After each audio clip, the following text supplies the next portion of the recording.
Hello, true crimerers. So this is going to be another compilation video because I got to start churning these out like crazy because TikTok, well, they're on the verge of permanently banning me for the third time. So it's been a wild ride with them for sure. They're basically labeling my videos as domestic terrorism and whatnot. So it's getting pretty bad. But yeah, obviously you can see it says, you know, you're about to be permanently banned. So I'm probably 1 or 2 videos away from the whole count going under. So I'm going to push out as many compilation videos from there as I can before they give me the official boot. So to those who don't like compilation videos, I apologize, but I don't want to lose all of those videos I made. So I'm going to bombard you with several of these videos in the next week or 2 or so. I will still be posting on my regular posting schedule though, of like Wednesdays and Sundays. I'll have a new full-length true crime case for you this coming Sunday, so don't worry about that. So you can just skip these videos if you don't like compilations, if you don't like the TikTok format, I understand. But again, I just don't want to lose all the content. So this will be 25 more of the worst deaths imaginable. I have about like 80 something over on my TikTok page, so I still got plenty more to do. By the way, you're gonna see like, I usually count them like this is worst deaths manageable number, whatever. You're gonna see some gaps where I either don't say the number or there's like a jump from like one number to the next and I skip one or two maybe. That's probably because I either forgot to label it that way or TikTok took it down and I lost my appeal. But without further ado, here are 25 more worst deaths imaginable from my TikTok page. Viewer discretion is, say it with me. No, don't say it with me. Advised. It's advised. So, you know.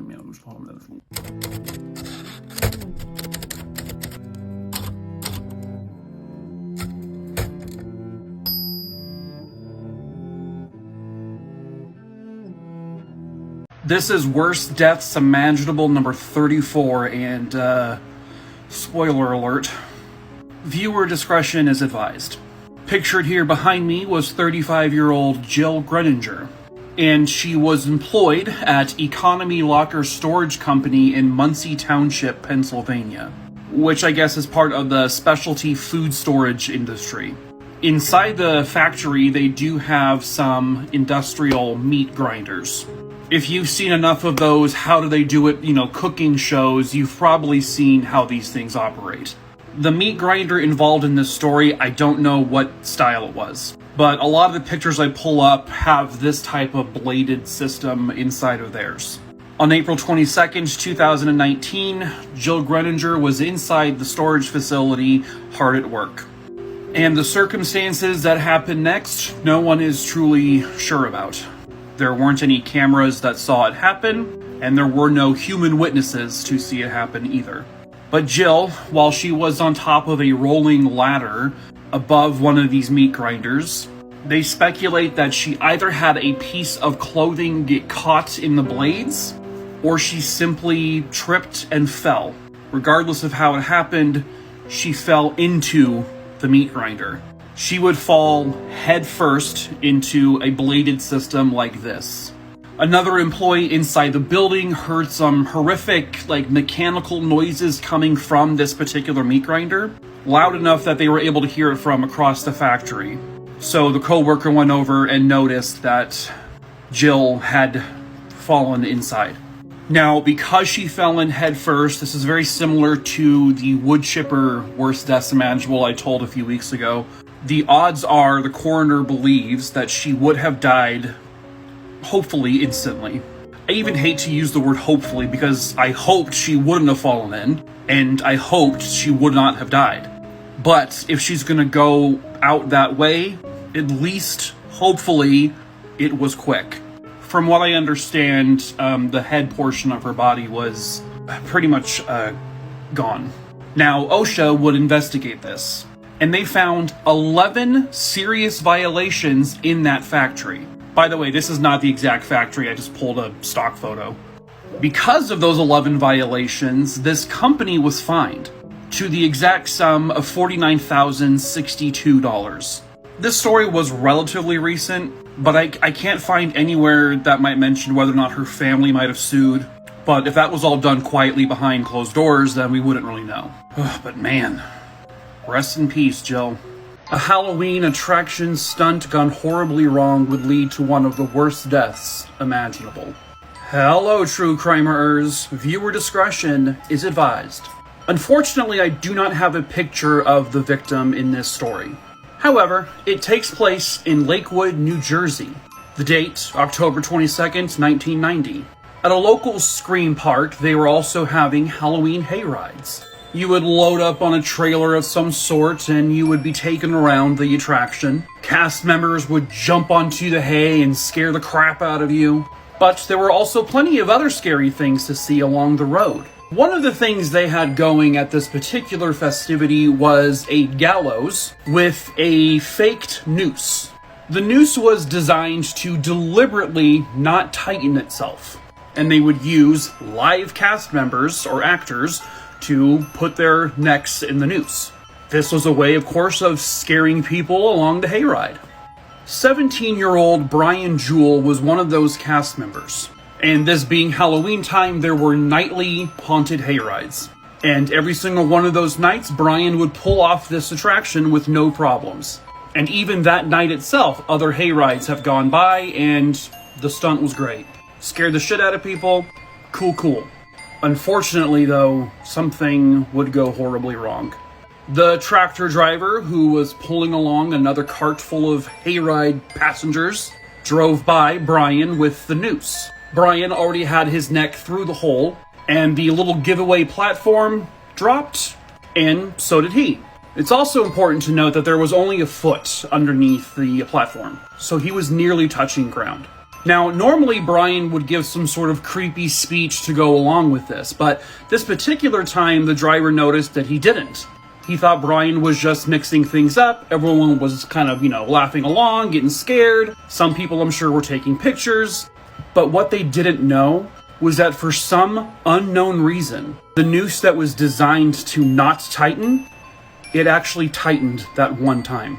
So the struggling teenager in costume who was pretending to hang at the gallows, he was actually being hung. The noose was so tight around his neck he couldn't utter out any words. So again, people thought it was all just part of the show. Brian had to watch as he slowly choked to death, people looking at him thinking this was all just for fun. He was dying a slow and agonizing death. And when the hayride driver drove past for the next show, Brian was there still, but now he was motionless. He stopped the tractor, and Brian was dead. He was probably trying to scream for help, but he couldn't. I don't know if anyone got sued, but I would hope someone did. To be buried alive is arguably one of the most terrifying ways to die. And that is the subject of today's worst death imaginable. It is also today's deadly Halloween story. Pictured here was 32-year-old Joseph Burris, a magician who once said about himself that he is the next Houdini and greater. His stage name was The Amazing Joe Burris. On Halloween night 1990 in Fresno, California, at Blackbeard's Family Fun Center, the Amazing Joe was going to pull off a death-defying magic trick. He was going to escape after being shackled and buried alive, not only under dirt, but also cement. A year prior, he had actually pulled off this stunt perfectly. Unfortunately, he would not recreate that moment. He was handcuffed, wrapped in chains, and then locked inside this very see-through coffin. And then he was lowered into a hole that had been dug 7 feet deep. His crew began dumping the dirt over the coffin. Then they started pouring the wet cement. Joe suddenly began banging on the top of the coffin. You see, he said the chain that had been wrapped around his neck, it was way too tight. The chain was choking him. So they stopped everything and allowed him to get the chain over his neck. And then he gave them the thumbs up and said, go ahead and continue burying me. So they added another layer of dirt, and then they started pouring more cement. At this point, there was now several feet of dirt and cement. He was no longer visible. And then, suddenly, the weight of the dirt and the cement, the coffin, it didn't stand a chance. The cement had busted the lid of the coffin. The witnesses would say they heard the shattering of plastic and glass. This was because there was an estimated 9 tons worth of dirt and cement. The crowd around was screaming. This was not part of the trick. This was going horribly wrong. The crew immediately began to dig and dig and dig. A lot of the cement had already begun to harden, but they couldn't get to him in time. Not only was he crushed by several tons of dirt and, more importantly, cement, he ultimately would die from suffocation. Likely frantically struggling to free himself, because remember, he also had chains and handcuffs, and he had to just lay there and slowly die. He was buried alive. There was over 100 spectators watching this unfold. Many of that crowd was children, who to this day are still very traumatized. Joe's own children were also there. This is like a worst nightmare for me. Worst deaths imaginable, number 37. Hello, true crimeers. Viewer discretion is advised. Pictured behind me, that face, weird. This is Harvest Time Bakery, and it is located in Leicester, England. Now, I cannot find exactly which type of bread oven this incident occurred in, but this is like an industrial bread oven. And in May of 1998, the factory would require a repair on one of their bread ovens. This was David Mays. He was one of the 2 men that came in to fix the oven. The other repairman was a man named Ian Erickson, but I cannot find a picture of him, unfortunately. The 2 men were eager to get this job done quickly, but also safely. The oven in question should have been shut down for at least 12 hours before anyone climbed inside to do any kind of repair work. David and Ian were not aware the company did not actually wait that long. They only waited 2 hours. Now, the outer wall was reading at about 40 degrees Celsius or about 104 degrees Fahrenheit.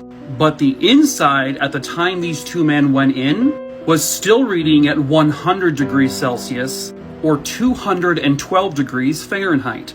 From what I understand, the 2 men weren't told this.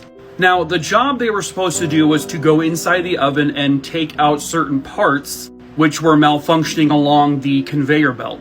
Both men went inside the oven. Within 5 minutes, over their walkie-talkies, they were screaming in terror. For some reason, the conveyor belt was still moving, to go along with the fact that the oven was hot enough to boil water. The men were saying on the walkies, "This is too hot, it's too hot," but they couldn't reverse the belt. So the men were moving along the conveyor belt in an oven that was way too hot for a human to be inside. Ian Erickson was pulled out from the other side of the oven because they had to wait at that point for the conveyor belt to be done. He died right there on the factory floor. David Mays, he got it worse. Not only did he get burns to 80% of his body, he also got caught in the conveyor belt. So while he was burning alive, he was also being crushed to death.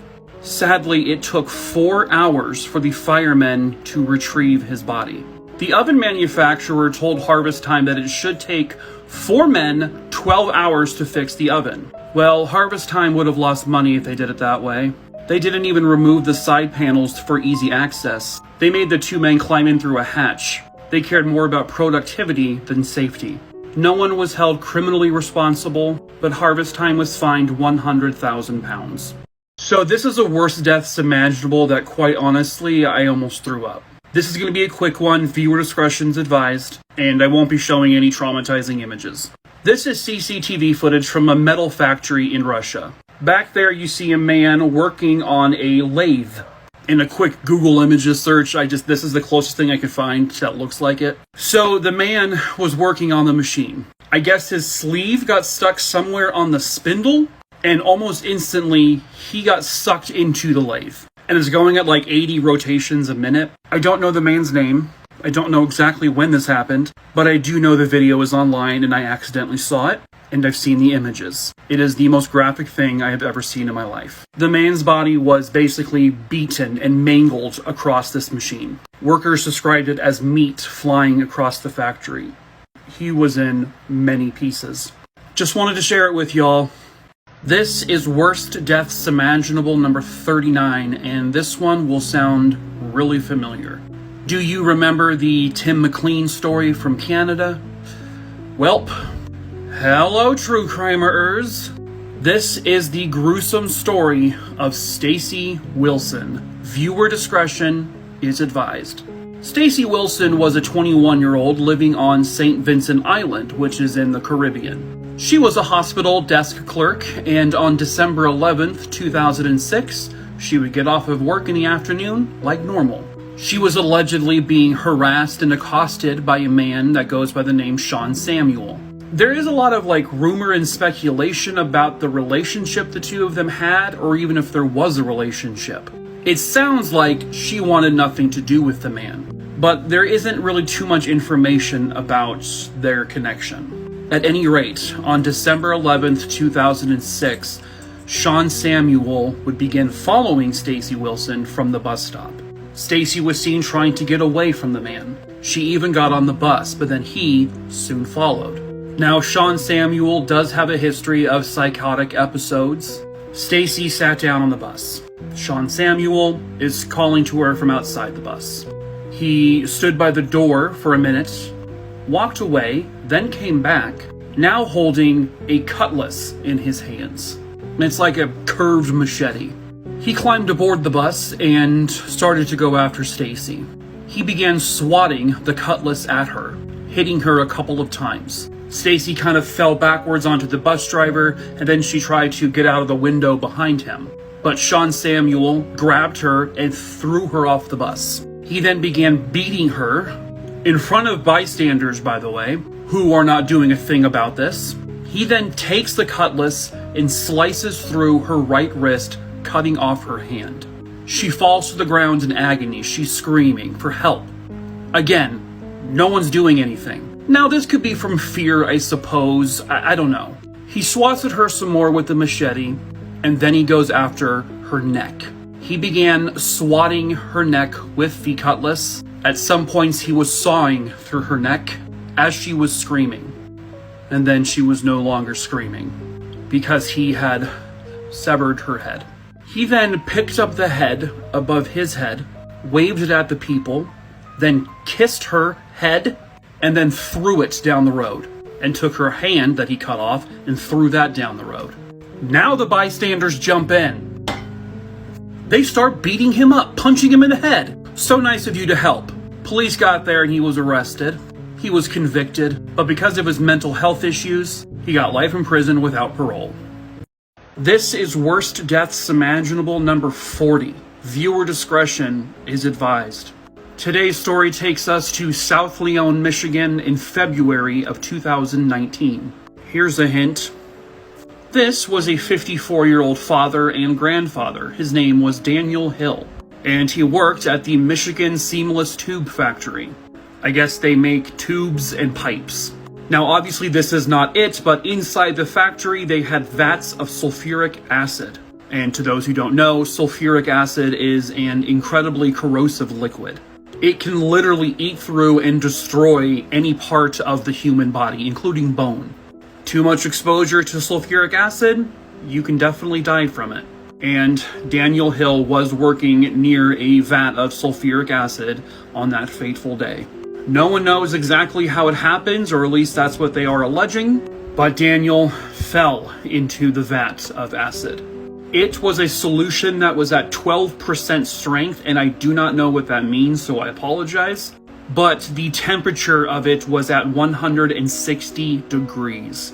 And we're not talking that portions of him slipped into the tank. It was all of him. He was literally fully submerged in a vat of 160 degree sulfuric acid.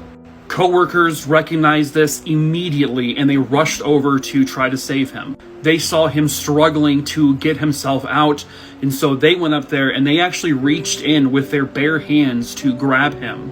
A couple of his coworkers did get severe burns to their hands, but ultimately they were okay in the end.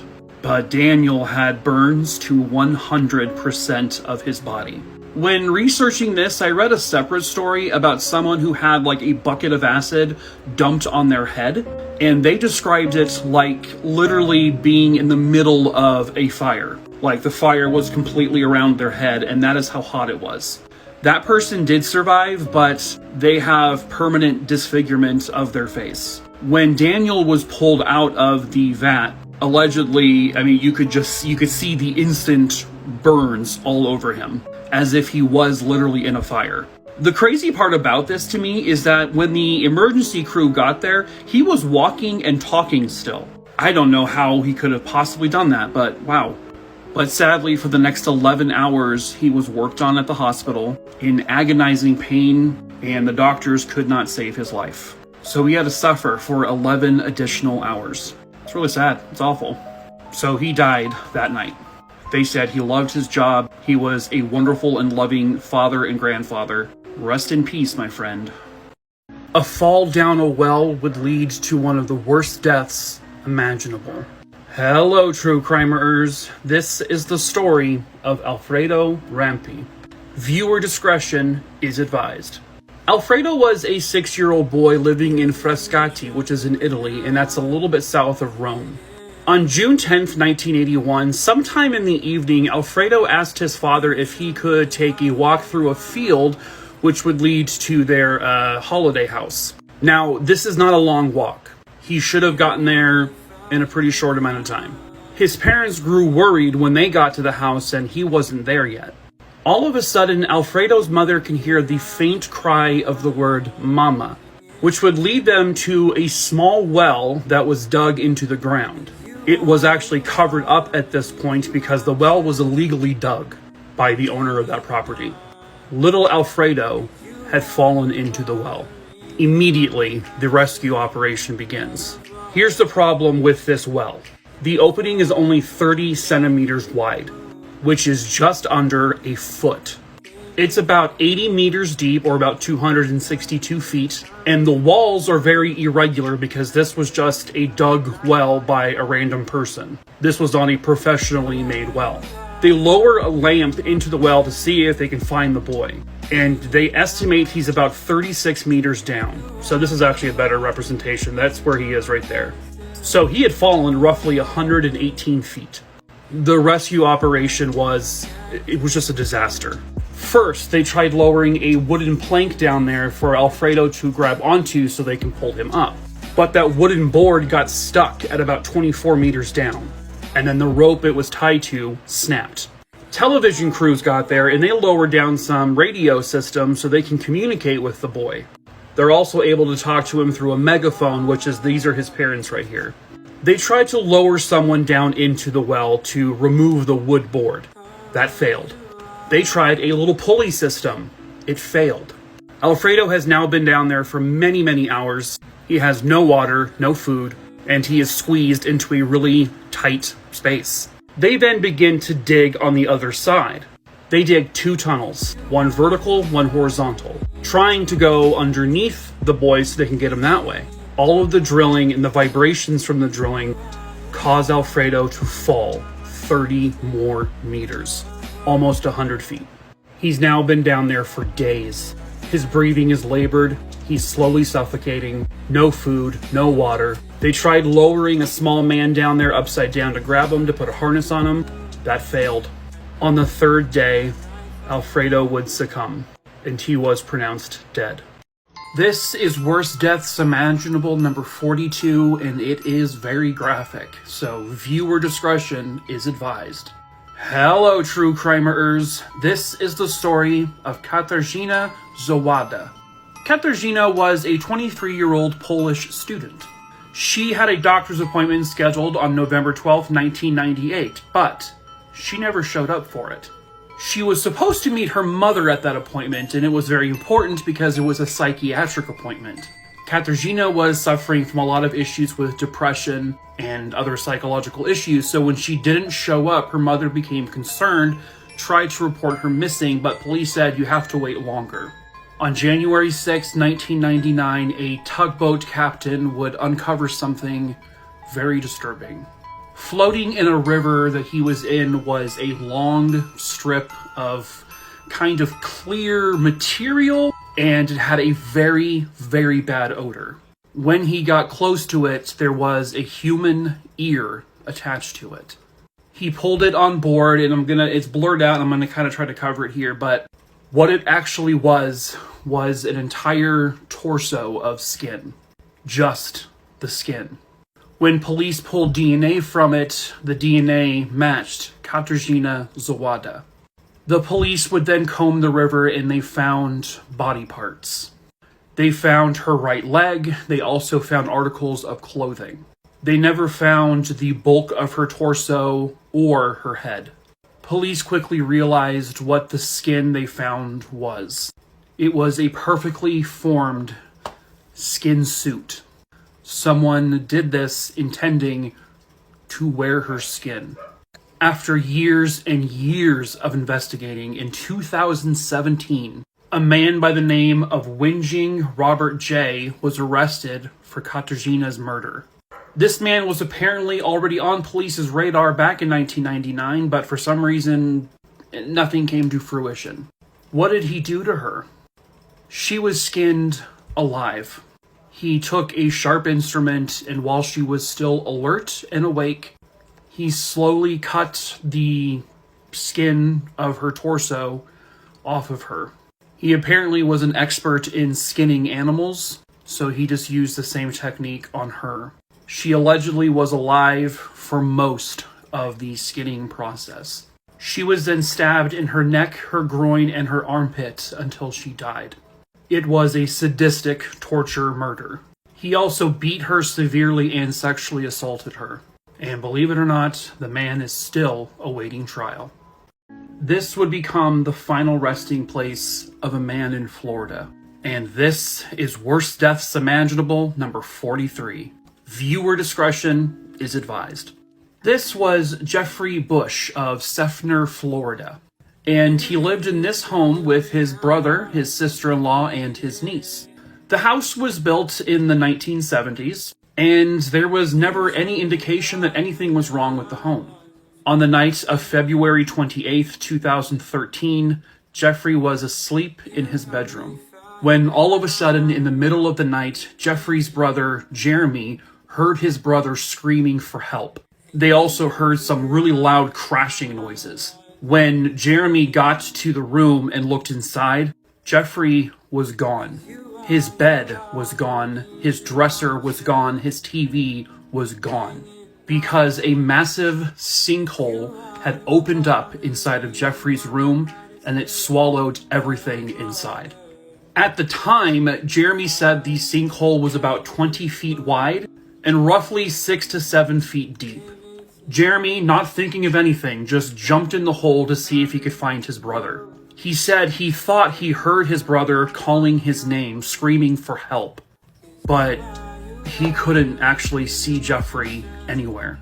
Just a dark chasm with Jeffrey's furniture. There was water pooling everywhere. Within minutes, firefighters, rescue workers were there. And because sinkholes are so unpredictable, the rescuers pulled Jeremy out immediately, and they all vacated the house. In fact, the sinkhole was still crumbling. The first thing the rescue team did was they took a microphone and put it onto a string, and they put it down to see if they can hear any signs of life. They didn't hear anything. But as they were doing that, the sinkhole collapsed again. And at that point, it spread to be about 30 feet wide and about 20 feet deep. There was no safe way of trying to see if they can even save his life or recover a body if he was dead. I don't know, and they don't know how long he survived, but based on the fact that he was screaming, he was likely alive at the very least for a few minutes before either being crushed to death suffocating, all of the above, and it was impossible to get his body. They would raise the home and build a fence around where the sinkhole was and poured it with a bunch of asphalt, burying Jeffrey forever. They said there's a slim chance his body could get sucked into a nearby waterway, but it's unlikely. 2 years later, the sinkhole reopened, and they had to also demolish the homes around it. This one is terrifying. This is another worst deaths imaginable, and yep, they happen on Christmas too. And it is the story of the parachuting Santa Claus and his helper. Viewer discretion is advised. It's the holiday season in Rockford, Illinois, 1965. The halls are decked, the bells are jingled, and Santa Claus is jumping out of airplanes. You know, tradition. On December 4th, 1965, at the Northtown Shopping Center in Rockford, Illinois, there's a big family event planned. Santa's coming from outer space, and he's gonna parachute down to greet all the kids. Bill Fleming was playing the role of the skydiving Santa, and no, this is not him pictured. And Cornelius Connie O'Rourke was playing the role of Santa's helper, again, not pictured. Now, Connie, as he liked to be called, was well versed in skydiving. He had done over 1,000 jumps, and he typically packed his own chute, which he did on this day as well. On the ground that day, watching with all of the spectators, was Connie's wife Sarah and their 2 kids. The plane got to about 3,000 feet, maybe a tick below, and that's the time they decided, we're gonna jump. Now, because of how far up they were going to be, they wanted to make sure all the spectators below could see them. So, strapped to Connie's legs were smoke bombs. Connie jumped out of the plane first. When it came time to deploy the parachute, he pulled the cord, but the ropes became entangled in the smoke bomb apparatus, and he was struggling to open up that parachute. He then tried to deploy his emergency parachute. The ropes of that parachute became entangled in the ropes of the first parachute that failed. So essentially, this was just fabric fluttering in the air. The people below were looking for something like this: a festive Santa Claus and his elf parachuting down and landing softly on the ground. But Connie O'Rourke was falling at about 100 miles per hour. And in the plane above, Bill Fleming saw his friend obviously panicking, so he jumped out of the plane with this crazy, I can probably, get to him in time and save him, but no. The people down below thought what they saw falling was a mannequin, or a test dummy. They didn't know that it was Connie O'Rourke falling. Because of everything going on, he flew way off course. He smashed into an oak tree first. He then full force landed into a person's backyard and created a 1-foot deep crater. People who saw the after effects said it almost looked like he exploded. Bill Fleming landed safely, and sadly it would not be a very happy Christmas that year. And this is why I will never jump out of an airplane. Welcome to Worst Deaths Imaginable number 44, and it is also a complete fucking conundrum. Viewer discretion is advised. Our story begins on May 8th, 2008 in Woodland Park, Colorado. And this was 18-year-old Joshua Maddox. On that day, he left his home to go take a walk. Walking through the woods was one of his favorite activities. Except this time, he would never come home. As a matter of fact, no one would ever see him alive again. The family, of course, filed a missing persons report. But given that he was 18 and he was an adventurous person, they thought it's highly possible he could have just picked up and moved. But it would have been out of character for him to never say a thing to his family. Fast forward to 7 years later, August 2015. A property developer named Chuck Murphy was beginning the demolishing process of some cabins. The cabins had been abandoned for more than a decade. They were then beginning the process of demolishing a chimney in one of the cabins, and they would find something they never expected. Inside the chimney was a mummified human body. Dental records would confirm it was the body of Joshua Maddox. The cabin was only a mile or two from where he lived. Here is where the weird starts. Josh was naked from the waist down. He had a thin thermal shirt on, but nothing else. He was found upside down in a fetal position. His legs were above his head. He was virtually folded in half. Based on the position he was in, they speculated that he would have had to go in from the top head first. But why on earth would anyone go into a chimney head first? And also, it had a wire mesh top. Now, it was already demolished by the time they discovered the body, but the contractor swears it was there. So how did Josh get in from the top? His clothes, the rest of them, they were found in the cabin, folded neatly by the chimney, suggesting he was already in the cabin. So what was his cause of death? They can't say for sure, but he had no physical trauma to his body, no sign of foul play. The coroner did say he was likely in there in that position for at least a few days, alive. He would have either died of dehydration, which could have taken a week, or possibly and likely hypothermia, which would have taken a couple of days. Another theory. Witnesses claimed they saw him with a man named Andrew Newman before his disappearance, a man who's now in prison for murder. But how would one person get Josh halfway up a chimney? Again, there was no physical trauma. Why was he half naked? What the fuck happened to Josh Maddox? Worst deaths imaginable, number 45. And it's one I'm sure you all have seen before. Hello, true crimerers. This is the story of Jose Melena. Viewer discretion is advised. Jose was a 62-year-old worker, and he worked at the Santa Fe Springs, California Bumblebee Foods facility. I'm not sure how long he worked for Bumblebee. I can't seem to find that information. But he had a wife, he had 6 children. He was described as a good worker, a hard worker. Now, he would begin his shift around 4 o'clock in the morning on October 11th, 2012. And he was asked by one of the higher-ups to clean one of the 35-foot-long pressure cookers. And at some point between 4 a.m. and 5 a.m., Jose entered the oven. There was also some maintenance work that allegedly needed to be done inside involving like a chain. So he was also in there to try to correct that issue. One of the co-workers noticed that there was like an empty pallet jack near one of the ovens. So he assumed Jose was done doing whatever he needed to do.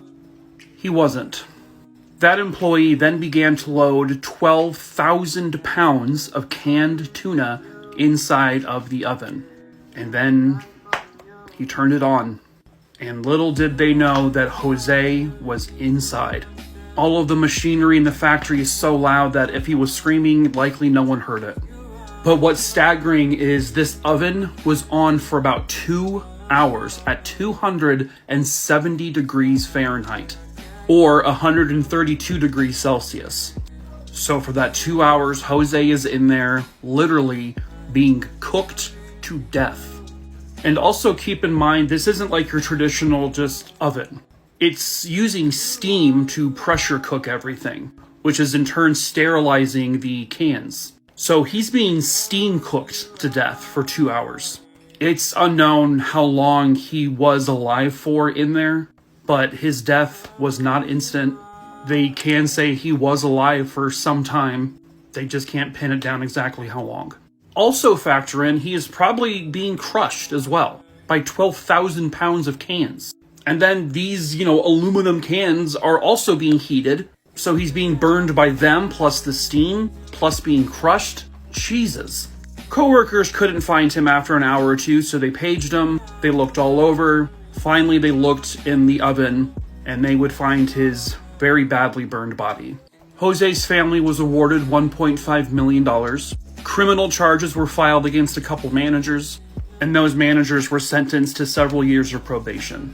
Bumblebee was fined a lot of money, and they made a lot of drastic changes. This is Worst Deaths Imaginable, number 46. And if you are claustrophobic, I want to give you a trigger warning, because this is an awful way to die. Hello, true crimerers. This is the story of Mildred Bowman and Alice Wardle. Viewer discretion is advised. In 2005, Mildred was 62 years old, and Alice was 68 years old, and they were sisters. In 2005, the sisters were visiting Benidorm, Spain. and they booked themselves a room with 2 beds at the Levante Club Apartments. Now, these were Murphy beds, and if you don't know what that is, this is an example. Essentially, a Murphy bed will fold into the wall to give you space, and then you just pull it down when you're ready to sleep. Some of them have hollow frames like this, but at the Levante Club Apartments, the Murphy beds had a solid structure behind them. Now, the sisters, after a few days of vacationing, suddenly no one had heard from them. Communication just stopped. People put notes under the door to see if they would respond to them, but they didn't. Finally, after several days, the staff of the Levante Club Apartments would enter their apartment, and they uncovered a really horrific sight. The entire wooden structure behind the 2 Murphy beds had completely collapsed on top of the beds, and stuck underneath the wood structure were the 2 sisters, and they were deceased. And the findings would be something from a nightmare for me. Both women had a bunch of scratch marks on their hands, indicating that they were trying to push the wood structure up, but the structure was just far too heavy. They weren't crushed to death. They didn't die quickly. They were stuck under this structure, alive, for a bare minimum of 4 days. I read somewhere that it's basically like the equivalent of being stuck in an MRI machine. That's how narrow and tight the space was for them. So tight that they couldn't move. But there was just enough oxygen for them to breathe to keep them alive for several days. 4 or possibly 5 days. Think about that. Think about being stuck in a very narrow, small space for that long. Eventually, they would die of suffocation, but it was hell, and it was agony. It would be revealed that the structure was not installed correctly, and that's the hotel's fault, but they were cleared of all wrongdoing, and no one was held responsible. God, these poor women. That had to be an absolute nightmare. Ugh, I am so claustrophobic. This is Worst Deaths Imaginable number 47, and it's technically also a Worst Freak Accidents. I don't think I've ever covered one just like this, so viewer discretion is advised. At approximately 8:30 in the morning on a cold February 5th, 2017 day, police respond to a woman dangling out of a clothing donation box. And this was in Mount Carmel Township in Pennsylvania. The woman was dead. And it would turn out to be 56-year-old Judith Permar. She was a retired employee of the Mount Carmel School District. And I gotta be honest with you guys, I don't understand the physics of this one. I can't seem to find what her exact height was, but she was described as being very short. So about 6 hours prior to her being found, sometime around 2 o'clock in the morning, she left her house in her black Hummer.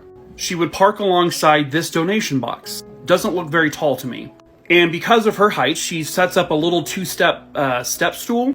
At some point when she's reaching in, her step ladder gives way and it collapses. And when that happens, the donation box door slams down on her arm, which breaks her arm and it breaks her wrist. And it causes her to get stuck. The ladder is then out of her reach with her feet, and apparently she is dangling just above where the grass is, so her feet never touch the ground. And she is literally stuck there until she is found at 8:30 in the morning, so about 6 hours later. The coroner would rule that her cause of death was blunt force trauma due to the donation door slamming on her arm, but ultimately, she froze to death. She died of hypothermia, which, that doesn't take a couple of minutes. So she was stuck. I imagine she was screaming for help, but it was in a relatively remote area, but it's described as there were houses across the street. I guess no one heard her. One witness would say on the news, oh my god, I drove past that bin an hour or two before she was found, but I never saw her there. So for at least, I'm sure, a couple of hours, she was alive while dying slowly of hypothermia and in extreme pain from having a broken arm that's caught inside of a door. Now, as to the reason why she was there, I have read two different sides of this. One side says that she was donating. The other side says she was actually stealing from the box. When she was found, there were bags of clothing outside of the bin, kind of just scattered on the ground. A woman driving a black Hummer was seen a couple months prior in November stealing from the box. Now, if that's what she was doing that night, I can't speak to that. I'm just stating what the stories state about that situation. Regardless, she didn't deserve any of this. But again, I don't get the physics. Those doors have that kind of force? And like, I know she was short, but that's a really small box. I mean, it happened, so I just don't get it. This is Worst Deaths Imaginable number 48, and a trigger warning, this one is about snakes. Viewer discretion is advised. This was 25-year-old Akbar Salubiro from Indonesia. On March 25th, 2017, he told people that he was on his way to a harvest in a nearby village. But he never came home, so he was reported missing. The people in his village would go looking for him. When they went into his backyard, again, trigger warning, I'm about to show a snake if you have any issues with them. Okay. In his backyard, they found a python, a 23-foot long reticulated python, about 7 meters long. The image I'm about to show you could be disturbing to a lot of people. So here we go. They noticed that the python had a massive bulge in the middle. The villagers, they assumed the worst. Inside the python, they found the body of Akbar Salubiro. What likely happened was that the python was in his backyard, and the way they typically will kill their prey is by wrapping their bodies fully around them and then squeezing them and suffocating them to death, which likely takes a few minutes for the person to die at the minimum. And then that 23-foot long snake swallowed Akbar whole. In fact, Akbar was still wearing his clothing. His boots would be found inside the snake. One of the men nearby used an 18-inch long knife to slice the python open, which you can see images of everything online. I can't show them here, obviously, but Akbar is completely intact. I'm not a snake expert, obviously, but I really hope that before he was swallowed whole that he was already gone, just for his sake. I can't imagine having a snake this long wrapped around me and then swallow me whole as I'm still alive. Either way, it's an awful way to go. Now, this is not a common thing. Snakes don't typically kill humans like this, but there are stories about it happening, so it's just not very common. What a way to go. Jesus. This is Worst Deaths Imaginable number 49, and it is so goddamn frustrating. Ugh. Pictured here behind me was 76-year-old Loretta Pickard of Polk County, Florida. And on November 23rd, 2018, she would call 911 because there was a fire in her house. She told the dispatcher, and I quote, "I think my house is on fire, and I'm here alone, and I'm on a walker." Her house was in a really rural location, so it took them about 14 minutes to arrive on scene, and the house was ablaze. Now, the 911 call lasts roughly 20 minutes. Loretta also can be heard saying, "They know I'm here, right? They're coming for me, aren't they?" The dispatcher just assures her over and over again that help is on the way. The dispatcher would say, "They're there with you, okay? So do you know if your door's unlocked so I can let them know?" "Yes, it's unlocked," she says. "Tell them to hurry." The 911 dispatcher never communicates to the firefighters that they're currently on the phone with her. Nobody went into the house to rescue her. You might also be wondering, hey Mike, where are these photos from? Well, let me tell you. Captain James Williams, pictured here. He had been promoted to captain about 2 years prior. He was literally using Snapchat to take photos and videos of the fire. As he's taking these Snapchat videos, there is a woman in this house burning. Why is he sending this video on Snapchat? I actually don't know. Now, initially, the firefighters are told there is someone in the house, but they're never updated on it. Firefighters claimed they got singed trying to go inside to rescue the lady, but nothing in the log indicates they ever even tried going in the house. They were only fighting the fire from the outside. Loretta, surrounded by fire, was about 5 feet from the front door, sitting at her dining room table. It was extremely difficult for her to move on her own. She sat there on the phone waiting for rescue, being promised that rescue was coming, but it didn't come in. And so she burned to death. She died in the fire with firefighters all around her house. I don't know what's more horrifying, dying in a fire or dying in a fire knowing that your trained rescuers are just feet from you and doing nothing about it. The 911 dispatcher never actually instructed Loretta what to do. She just asked her, is your door unlocked? But never asked her, are you near your door? Are you near a window? Is there any way you can get out? She never directed Loretta to do a thing. So were firefighters aware that someone was in there? Who knows? The communication on this one is just so bizarre and so unthorough. And it all came at the expense of an innocent elderly woman. Unbelievably, he was only suspended for 24 hours without pay, but he would later resign. Loretta's family also received $200,000. This is Worst Deaths Imaginable number 50. Viewer discretion is advised. Pictured here were siblings, 8-year-old Lexi and 7-year-old Sean Monroe.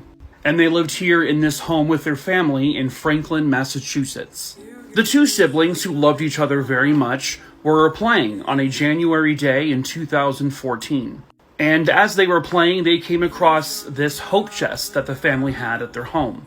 The chest was made by a company called Lane Furniture, and in 1996, they had began a process of recalling millions of their hope chests. The issue was that when the door closed, it automatically latched. And they latched only from the outside, and you were not able to unlatch it from the inside. But the Monroe family still had theirs. Lexi and Sean, while playing a game of hide and seek, I believe, climbed inside the chest when the door slammed shut above their heads. And because of the safety issue with the latch, they could not open the door. The hope chest has a pretty tight seal, so there really isn't much air coming in or out, so oxygen was very, very limited. Downstairs, laying on the couch, watching a football game was their father. The TV was on at a pretty normal volume. And according to other family members, there was another TV on in the house at also a normal volume. So if the two children were inside screaming in the chest, they were not heard by anyone. The mother was not at home at the time. Now, the family had dinner sometime around or shortly before 6 p.m. that evening, and the children were present for that. And then a little after 8 p.m. that night, the family who were looking for the two kids finally found them both in the hope chest. So they were in there for a ballpark range of about 2 hours. They were unresponsive when the hope chest was opened. They were brought to the hospital, but they were pronounced dead on arrival. Their cause of death was suffocation. They were likely alive in there and struggling for somewhere around an hour or so, but there really is no way of knowing truly how long they were alive in the situation they were in. The family was considered a good family. The parents weren't put at fault for this happening, nor should they have been. This was just genuinely a horrific accident. The parents absolutely lived for their children, and they were absolutely beyond devastated. Both of the kids were described as energetic, lovely, just super bright kids. They were described as having smiles that could light up a room, and that they could bring anyone out of a bad mood. They were taken far, far too early, and I hope they are resting in peace. Hello, true crimerers. This is Worst Deaths Imaginable number 51, 62nd edition. I have found very little information about this man, but a factory worker in China was working on this rotating spindle machine. He was reaching underneath to add something to the spindle, it looks like, when his arm gets stuck inside the fabric, and he himself becomes part of the spindle. And for 3 horrifying minutes, this man is rotating at a pretty quick speed, where his feet, his legs are smashing into the ground constantly. He is quite literally being pulverized against the cement. I'm gonna tell you not to watch the video, but you're gonna watch it anyway, so just be warned, it is very graphic. And I urge you not to watch it, even though you're going to. You can see it on Reddit. I don't know the man's cause of death, but it's possible it was a broken neck or blood loss. There was a lot of blood. This is Worst Deaths Imaginable number 52, and yep, it is about an elevator from hell. Viewer discretion is advised. On May 15th, 2013, a nurse whose last name was Wang, she got into an elevator with several other people at the Changhong Tower, and this is in China. The woman I'm referring to is right here. She is on her phone texting, just sort of looking down. Now, when it got to the next floor above, a lot more people came on the elevator, as you can see. This is footage from the actual incident. And at some point in this moment, the elevator has a failure. It stops. Then the doors open for some reason. And the woman on her cell phone, she begins to walk out of the elevator. And as she's doing that, the elevator doors close on her. It closes essentially around her neck. And the elevator begins to quickly rise. And in the footage, which is blurred out, thank God, you can see her rapidly, basically launch up to the roof of the elevator, struggling, and it looks essentially like it's trying to pull her through or suck her through whatever narrow gap exists between the elevator door and the roof of the elevator. Obviously, physics, that doesn't work. That doesn't happen.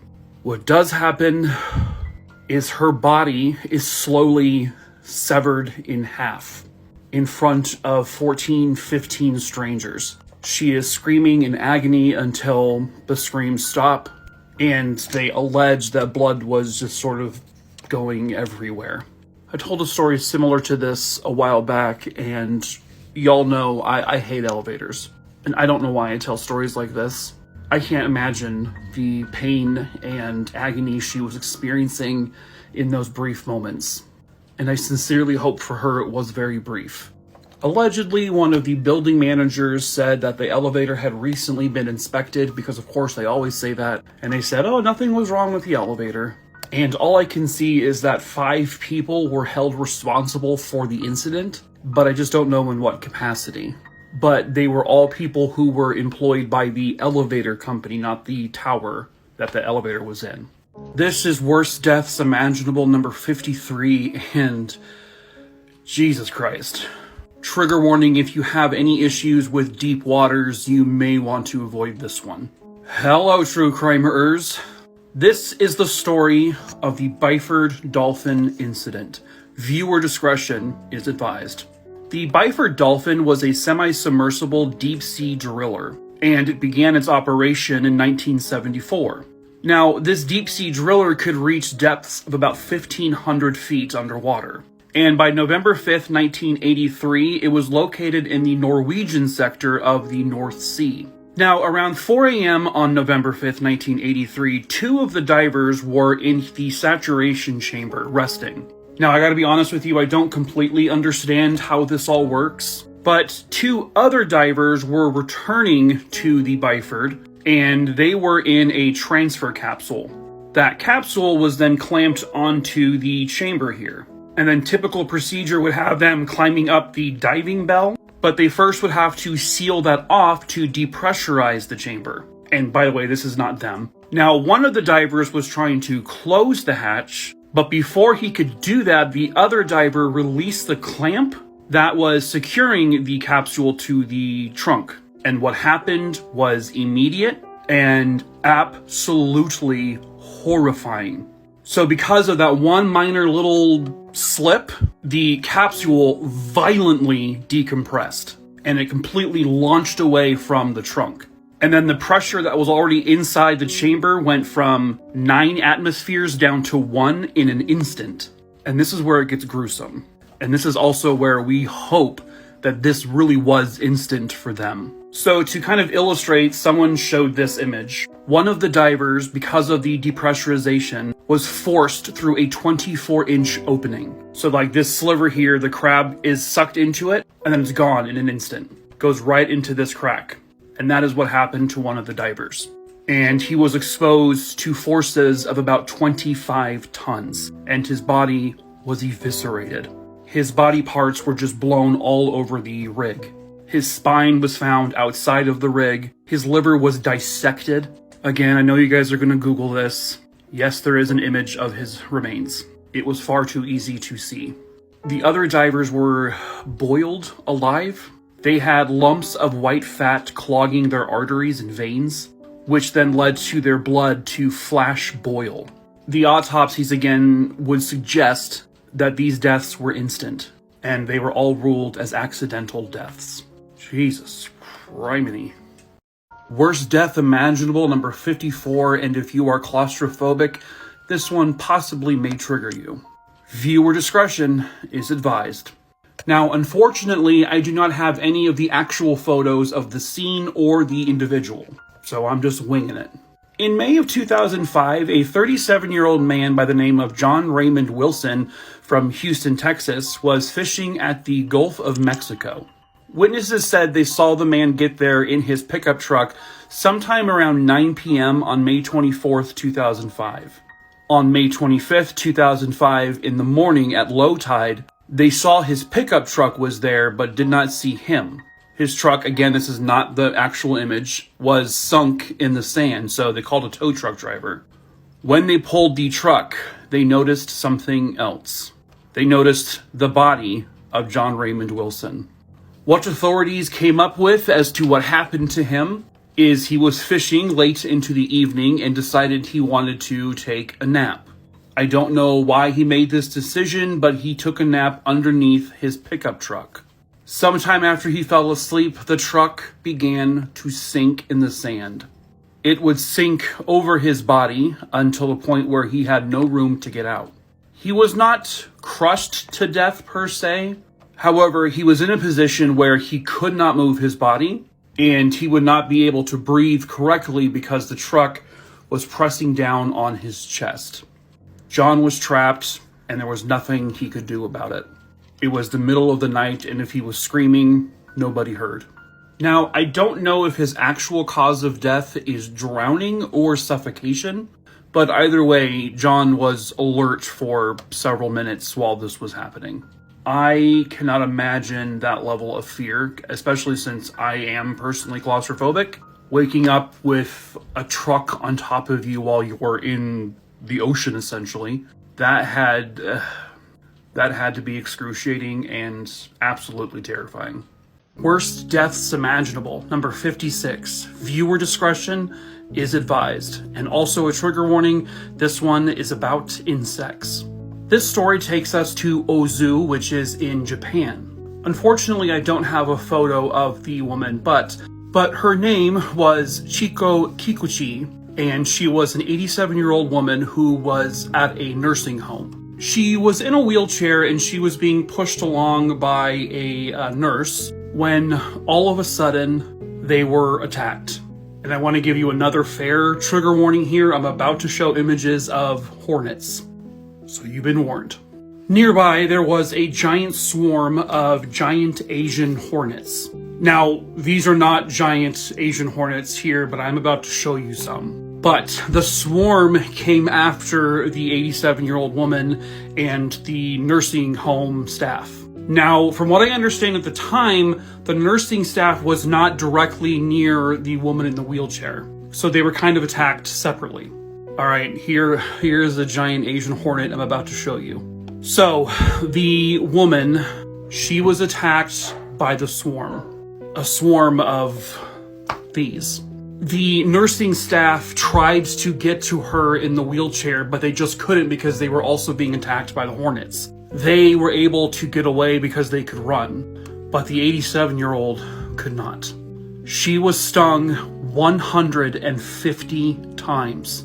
It caused many immediate allergic reactions, and she was brought to the hospital. It did take some time, however, for the paramedics to even get to her because the swarm was so large that they couldn't risk themselves getting stung. She went into anaphylactic shock, and then because of the amount of stings, her organs began to fail. They tried everything they could to save her life, but they could not. She died the following day in the hospital from complete organ failure. I don't want anyone to go judging the nursing home staff, because keep in mind, they were also being attacked by these things, but it's just a really unfortunate situation, and it's gotta be a very, very, very painful way to go. This is Worst Deaths Imaginable, number 58, and we're going back to a cave. back to where this entire series began. Viewer discretion is advised. Pictured behind me is part of Mossdale Caverns in England. It is a massive labyrinth of tunnels, narrow passageways, and dark crevices. To anyone like me who's claustrophobic, this is an absolute nightmare.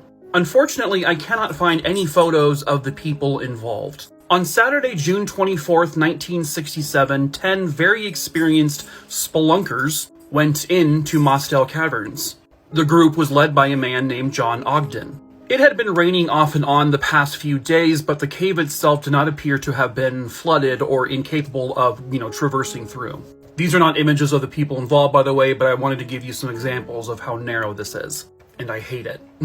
At a certain point, the group of 10 split into two separate groups, one of 6 and one of 4. The smaller group of 4 decided to do some sightseeing and then went back up to the surface, while the remaining 6 men, named David Adamson, John Ogden, Jeff Boyreau, Bill Frakes, Michael Ryan, and Colin Vickers, they decided to continue going deeper into the cave.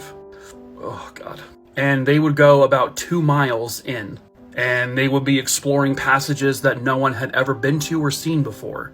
It's also important to note that the group of 4 kind of went their own way once they got to the surface. But they became concerned when a torrential downpour happened.